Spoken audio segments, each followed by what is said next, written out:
सिंगरौली में कोरोना संकट के बीच एक शिक्षक ने बच्चों को पढ़ाने की तरकीब निकाली है। बच्चों को दिक्कत ना हो इस लिहाज से गांव जा रहे इस शिक्षक ने अपने मोटरसाइकिल में बदलाव किया, वो भी अपनी जेब ढीली करके। रिपोर्ट।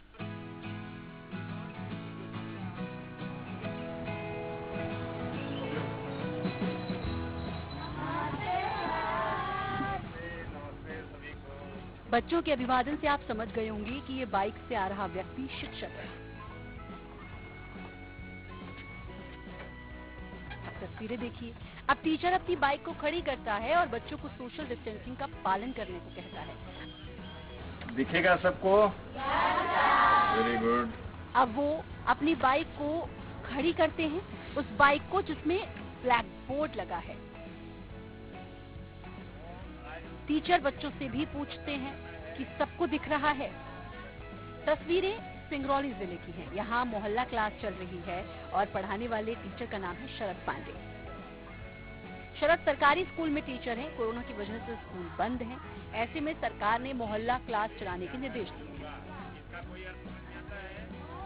लगभग 1 महीने से ये चल रही है क्लास।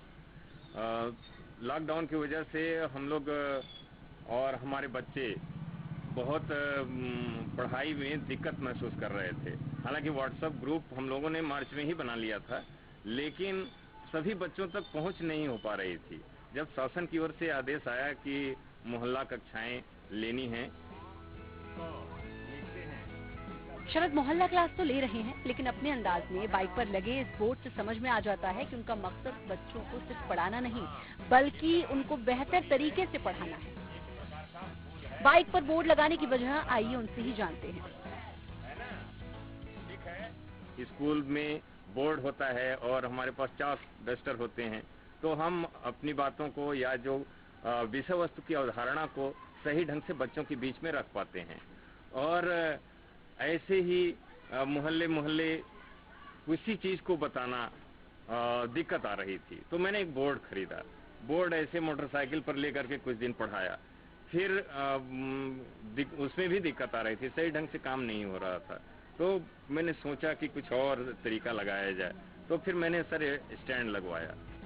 ऐसा नहीं है कि सिर्फ शरद ही शिक्षा के प्रति अपने कर्तव्यों का निर्वहन करते हैं, बल्कि क्लास में शामिल होने वाले बच्चे भी टीचर का बेसब्री से इंतजार करते हैं और पूरे मनोयोग से क्लास में शामिल होते हैं। हमारा स्कूल बंद होने के कारण हम नई पढ़ाई नहीं कर पा रहे थे। फिर हमारे सर हम लोगों के लिए एक व्हाट्सएप ग्रुप बनाए। हमारे व्हाट्सएप ग्रुप का नाम विज्ञान मित्र क्लब है। इससे भी हमारी अच्छी पढ़ाई नहीं हो पा रही थी और बच्चों के पास मोबाइल भी नहीं था। इसके लिए सर हम लोगों को मोहल्ले में बुला के हम लोगों को पढ़ा रहे थे। अगर कभी हमें लेट भी हो जाता था, फिर भी हम इंतजार करते थे और सर हम लोगों को सर आते थे तो 3 घंटा 2 घंटा पढ़ाते थे। बच्चे देश का भविष्य होते हैं, ऐसे बच्चों का भविष्य उज्जवल हो, बेहतर हो, इस लिहाज से शरद की कोशिश काबिल तारीफ है। अगर लगन हो तो विषम परिस्थितियों में बच्चों का भविष्य संवारा जा सकता है। ये उन शिक्षकों के लिए एक सबक जैसा है जो स्कूल में सुविधा न होने की दुहाई देते हैं। राज द्विवेदी, न्यूज़ 18 सिंगरौली।